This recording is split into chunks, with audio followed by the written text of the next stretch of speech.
Good morning मित्र, बघू शकता जी आय फिटिंगमध्ये NRB लावत आहे. जो टाकी लावत आहे तो NRB आहे, म्हणजे थंड पाणी येण्यासाठी. टाकीमध्ये थंड पाणी येते तिथून. आणि त्याच्यानंतर बघू शकता तो वरती फिट करत आहे. तो पॅनलचा आउटलेट आहे. बघू शकता पॅनलमधून पाणी जे आउट होते टाकीमध्ये,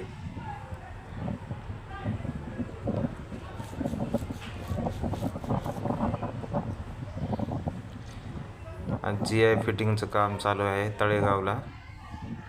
बघू शकता तुम्ही. आणि हा टाकीचा आउटलेट. सगळी जी आय फिटिंग केलेली आहे, कारण एक एक पार्ट बनवून व्हिडिओ बनवायचा असला असता तर लई लांब झाला असता.